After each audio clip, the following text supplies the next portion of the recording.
आने के बाद भी बाहर जा रहा है। मिस्टर मयंक। बात 13वीं शताब्दी की है। जम्बू राज्य पर शून वंश का शासन था और हीराकोटा राज्य में अय्याशी का केंद्र। मुझे शराब चाहिए, नरेंद्र हीरा कोठे में काम करने वाली सुरेखा के ऊपर चीखा। सुरेखा अच्छी तरह से जानती थी कि नरेंद्र रसूखदार सिंघल परिवार का दामाद है। सिंघल परिवार राज्य की सेना को हथियारों की सप्लाई करता था। शराब खत्म हो चुकी है, वो कांपते होठों से बस इतना ही जवाब दे सकी। इतना सुनना था कि नरेंद्र के दोस्त मानो बौरा ही गए। उन्होंने खाली हो चुकी शराब की सुराहियां जमीन पर पटक कर तोड़ना शुरू कर दी। मैं इस कोठे को ही खत्म कर दूंगा। नरेंद्र तो अपने दोस्तों से भी एक कदम आगे निकल गया। उसका चेहरा गुस्से से तमतमा रहा था। उसने आव देखा न ताव कोठे को रोशन कर रही मशाल से कोठे में आग लगा दी। अरे दिमाग से पैदल है क्या बे? देखो इस पागल को खुद भी मरेगा और दूसरों को भी मारेगा।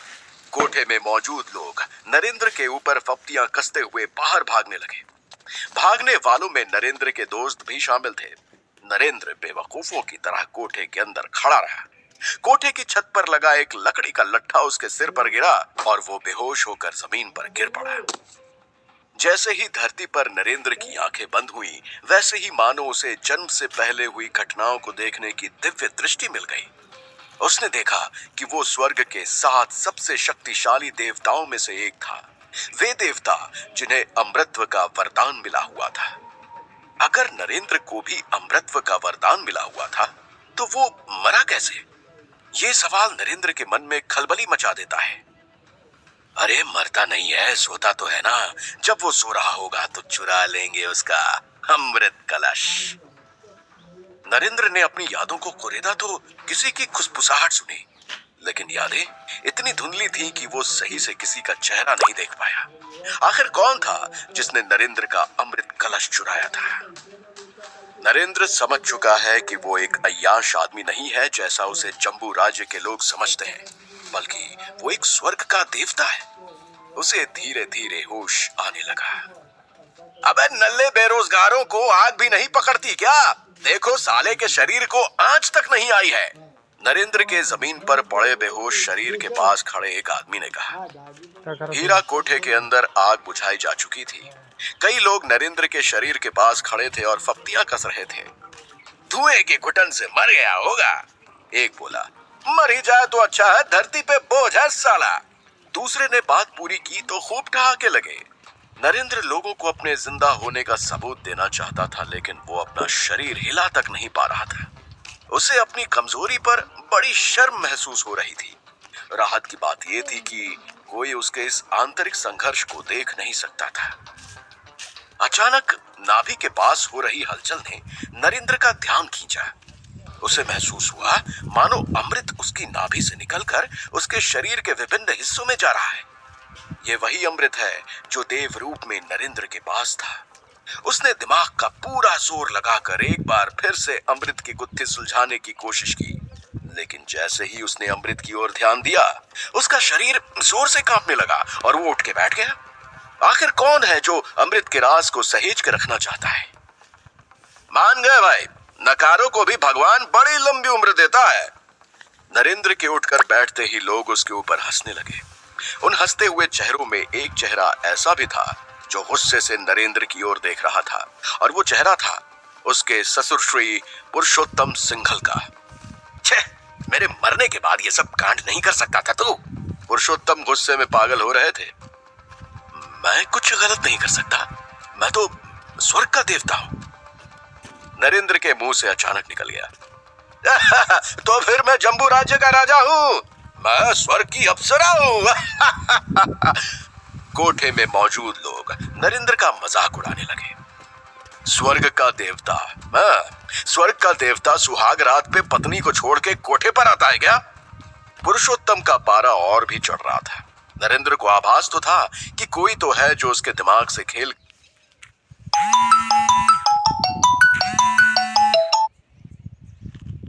कर उसे उल्टी सीधी हरकतें करने के लिए मजबूर कर रहा है। कोई तो है जो देवलोक से ही उसके पीछे पड़ा हुआ है। साथ ही नरेंद्र को यह भी पता है कि वो इस बारे में अपना मुंह भी खोलेगा तो जम्बू राज्य के लोग उसका बहुत मजाक उड़ाएंगे। वो चुप्पी साधने में ही भलाई समझता है। खड़ा होकर वो अपने ससुर के घर जाने के लिए तैयार हो जाता है, लेकिन इसके पहले नरेंद्र और पुरुषोत्तम कोठे की दहलीज पार कर पाए, एक विशालकाय आदमी उनका रास्ता रोककर खड़ा हो जाता है। आदमी का नाम है हीरालाल। वो उसी हीरा कोठे का मालिक है जिसे नरेंद्र ने कुछ देर पहले तहस नहस कर दिया था। हीरालाल जम्बू राज्य का एक कुख्यात व्यापारी था, जिसके हीरा कोठे जैसे कई अय्याशी के अड्डे राज्य भर में चल रहे थे। पुरुषोत्तम सिंघल जैसे इज्जतदार लोग उससे दूरी बना के रखते थे, लेकिन उनके नालायक दामाद ने उन्हें हीरालाल के इतना करीब लाके खड़ा कर दिया था। देखिए पुरुषोत्तम जी, मैं आपकी बहुत इज्जत करता हूँ, लेकिन आपके इस नकारे दामाद ने जो मेरे कोठे का नुकसान किया है, उसकी भरपाई तो करनी पड़ेगी ना। हीरालाल पुरुषोत्तम पर जिस तरह से गरजा, उससे तो बिल्कुल भी नहीं लग रहा था कि वो पुरुषोत्तम की थोड़ी सी भी इज्जत करता है। पुरुषोत्तम ने उसे विश्वास दिलाया कि उसके नुकसान की भरपाई करने की पूरी जिम्मेदारी वो अपने सर लेते हैं। मैं आप पर यूं ही तो विश्वास नहीं कर सकता ना, मेरे पास अपनी कोई कीमती चीज तो गिरवी रख जाइए। हीरालाल की बात में आग्रह कम आदेश ज्यादा था। नरेंद्र को पूरा भरोसा था कि उसके गिरवी रखे जाने का समय आ चुका है। पुरुषोत्तम जी, आप मेरे पास ही बैठिए, अपने दामाद को बोलिए कि घर जाके पैसे लेके आए जितने का मेरा नुकसान हुआ है। हीरालाल ने जैसे ही अगला आदेश सुनाया, नरेंद्र के होश उड़ गए। नरेंद्र घर जाके अपनी बीवी रेवती को कैसे बताएगा कि उसकी गिरी हुई हरकत की वजह से पुरुषोत्तम हीरालाल के यहाँ बंधक बन गए।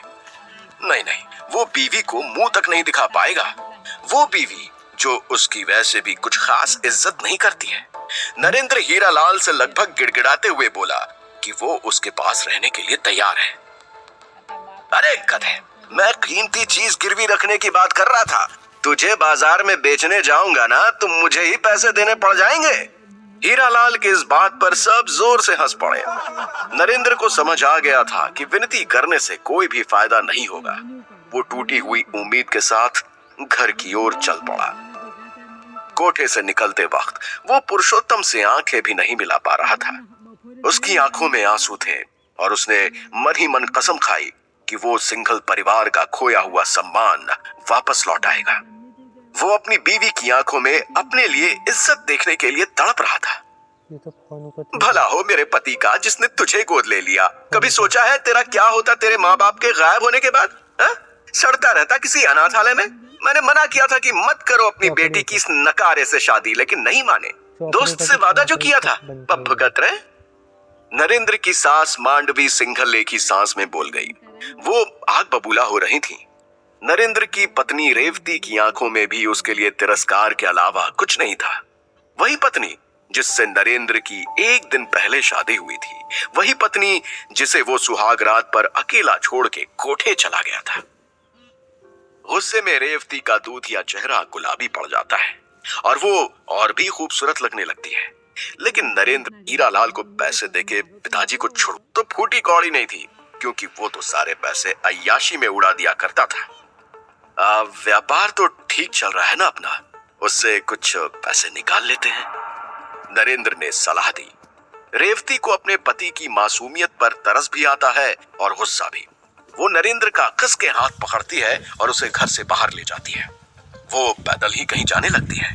नरेंद्र शस्त्र निर्माण कारखाना पहुंचते हैं। रेवती ने अभी कुछ ही दिनों पहले शस्त्र बनाने के पुश्तैनी व्यापार का जिम्मा संभाला है। कितने दिनों से तुम कारखाने नहीं आए हो? रेवती नरेंद्र से पूछती है। वो अभी भी बहुत गुस्से में है। काफी दिनों से, नरेंद्र जवाब देता है। रेवती उसे उलाहना देते हुए कहती है कि उसे कारखाने की शक्ल देखे हुए कई महीने हो चुके हैं। नरेंद्र चुप्पी साधे खड़ा रहता है, क्योंकि उसे पता है कि रेवती सच बोल रही है। नरेंद्र जब कारखाने के अंदर जाता है तो उसके होश उड़ जाते हैं। वो देखता है कि कारखाने में बहुत कम शस्त्र बन रहे हैं। सारे बड़े कारीगर जो कारखाने में काम करते थे नदारद हैं। सारे कारीगर कहाँ गए? नरेंद्र के मुंह से अनायास ही निकल पड़ता है। तोड़ ले गया चौहान सबको। रेवती नरेंद्र को सिंघल परिवार के पुश्तैनी व्यापार की माली हालत से अवगत कराती है। महेश चौहान और उसका परिवार भी जम्बू राज्य के रसूखदार परिवारों में से है। वो सिंघल परिवार के मचे हुए कारीगरों को तोड़कर अपना शस्त्र निर्माण का कारोबार तेजी से बढ़ा रहा है। पहले तो ज्यादातर अपराधी, लुटेरे और डाकू वगैरह ही उसके हथियार खरीदते थे। अब तो राज्य की सेना भी उनसे हथियार लेने को तत्पर है। वो सेना जिसकी हथियारों की आपूर्ति पर अभी तक सिंघल परिवार का एकाधिकार सा था। नरेंद्र को जब शस्त्र व्यापार की हालत समझ आती है तो उसे अपनी गलती की मात्रा का एहसास होता है। उसकी बेवकूफी ने उसकी बीवी के कंधों पर ही बोझ बढ़ा दिया है। बाहर निकल! शेर सिंह अंदाजा नहीं है। क्यों चिल्ला रहा है? नरेंद्र हिम्मत करके कारखाने की खिड़की से बाहर झांक के शेर सिंह से पूछता है। अबे चूहे, तमीज से बात कर, नहीं तो तेरी आंखें निकाल लूंगा।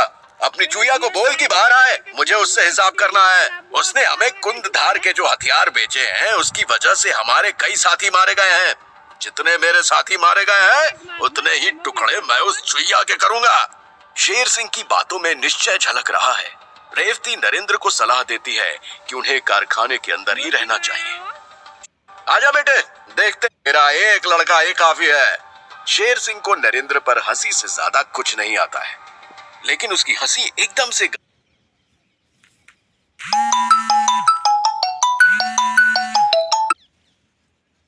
गले के अंदर अटक जाती है जब वो देखता है कि नरेंद्र ने उसके लड़के को एक हाथ से उठा के कुछ फीट दूर फेंक दिया है। किसी को समझ नहीं आता कि नरेंद्र ने ये कैसे किया। तो भाई, जिसको उड़ने का शौक, और उसकी लातें लड़कों की तलवारों पे भारी पड़ती हैं। कारखाने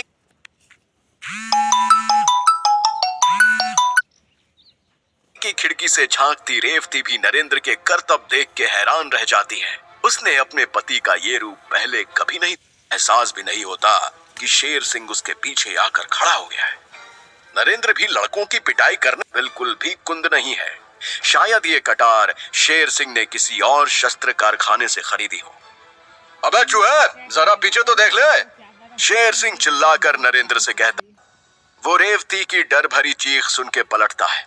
उसकी गर्दन पर रखी कटार देख के नरेंद्र के पांव तले जमीन खिसक जाती। मुख में क्यों आना पड़ा जानने के लिए सुनते रहे पॉकेट एफएम।